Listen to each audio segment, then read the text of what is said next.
Hello, once again, thank you for watching. Rami from City Sewing, New York, www.citysewing.com. Here I have a CITY-A335 is an ample. This is a cylinder arm machine with a narrow cylinder. I'm going to show you. This is an operation. We just sold a lot of these machines to this company. This is what they do. They put these stripes into the parts.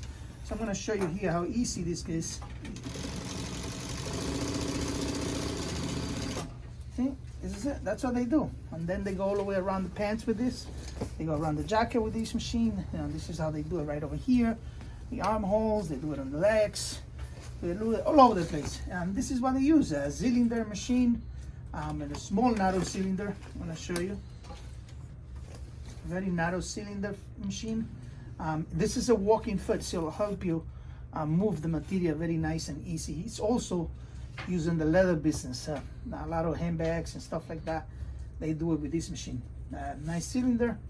It makes a nice stitch also, and we check here, and these have a polo shirt that they're going to be doing too. Really easy to do. So this is it. Ryan from City Sewing, New York. Bye bye.